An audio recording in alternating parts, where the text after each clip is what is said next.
Olá, tudo bem? Eu me chamo Fernando Fransman e hoje vou comentar com você o debate presidencial, o primeiro deles que aconteceu ontem, transmitido por um pool de jornalistas, mas principalmente pela TV Bandeirantes. A atenção principal estava para dois candidatos, que era Bolsonaro e Lula. Aqueles demais, Felipe Dávila, Simone Tebet, Soraya Tronic e Ciro Gomes, tinham menos expressão. A espera maior estava para as falas desses dois presidenciáveis. Bolsonaro, por ordem de sorteio, foi o primeiro a fazer a pergunta e fez então a pergunta, adivinha para quem?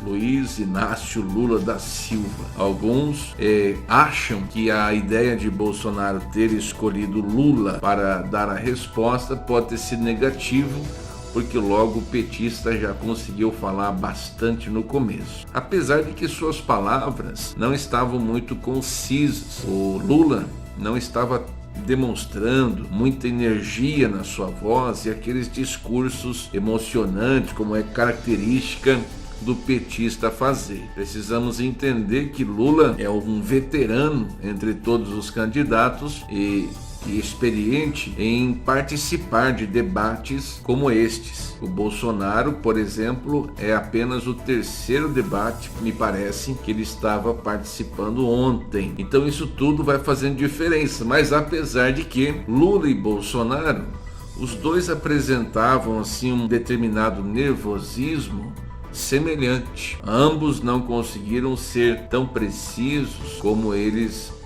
costumam ser quando estão assim isolados, não é verdade? Voltando aqui então para a questão da pergunta que o Bolsonaro fez para o Lula, ele já chegou tocando no fato da corrupção, aonde questiona o ex-presidente de qual é a razão dele querer voltar para o poder e governar o Brasil, sendo que houve tamanha corrupção durante o seu governo, como por exemplo na Petrobras. O petista não soube como responder algo direito, foi saindo pela tangente, como diz o outro, e não falou nada conciso, nada convincente que ele pudesse trazer alguma defesa em relação a essa corrupção que ele é envolvido.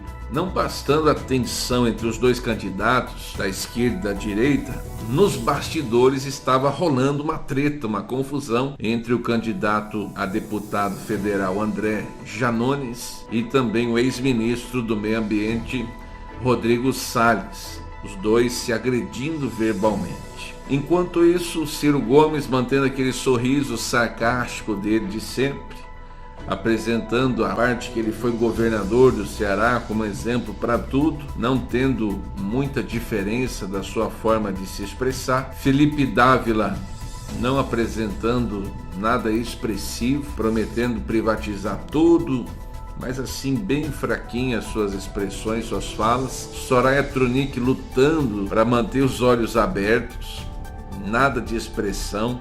Eu fui olhar ela no YouTube, ela tem menos de 500 inscritos no canal dela. E há um tempo atrás, quando ela foi candidata a senadora, ela usava o slogan, a senadora do Bolsonaro. E agora, no debate, atacando o Bolsonaro. Simone Tebet, dizem alguns especialistas que ela foi a que melhor se saiu no debate, mas eu não sei aonde. Ela querendo achar um lugar ao sol, atacava quando podia o Bolsonaro, atacava quando podia o Lula, mas a verdade é que muitas vezes a chance dela poder fazer uma pergunta e responder caía só para Soraya.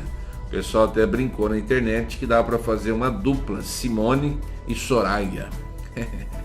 E do lado de fora dos estúdios, lamentavelmente, não foi permitido participar desse debate um forte candidato que é o Pablo Marçal pelo partido PROS. Ele então reuniu alguns simpatizantes ali da sua candidatura e fizeram ali uma certa espécie de manifestação em prol de poder permitir ele ter o direito de participar dos debates, porque ele tem porcentagem que é obrigatória, só que a sua candidatura está um pouco complicada por ter tido uma troca de presidentes no partido que ele tem, a sua candidatura a presidente, e por conta do novo presidente do PROS, querer apoiar o Lula, ele ali agora registrado como candidato, está tendo essa dificuldade para poder se colocar nos ambientes com um negócio assim complicado para Pablo Marçal.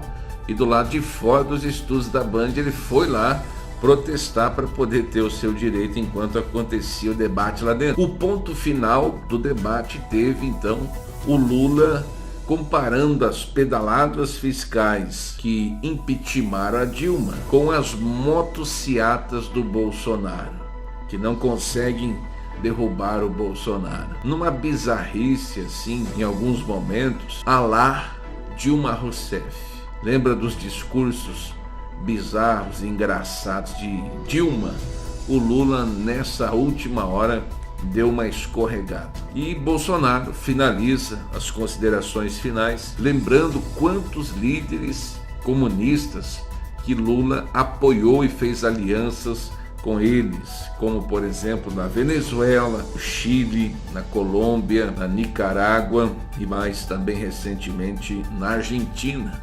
E como que estão hoje esses países? Qual tem sido a situação desses países que adotam um regime que Lula simpatiza e que corre-se então o risco de isso acontecer no Brasil se caso ele voltasse ao poder. Então ficou assim um debate, na minha opinião, um pouco morno, sem muitas surpresas, sem muitas propostas. Não foi falado de negros no debate. O pessoal estava até comentando aqui, eu estava olhando alguns sites, todo esse período do debate não foi falado sobre isso. Sobre parte religiosa foi falado alguma coisinha só, mas nada expressivo. Sobre economia, sobre saúde, sobre educação, pouquíssima coisa falada. Então a gente precisa aguardar os próximos capítulos dessa corrida eleitoral, porque eu acredito que ainda falta mais esclarecimento para que aqueles que estão indecisos possam tomar decisão correta. Que Deus abençoe a nossa nação. Deixe aqui embaixo o seu comentário. Se não é um inscrito, inscreva-se nesse canal. Que Deus nos abençoe. Forte abraço e até a próxima.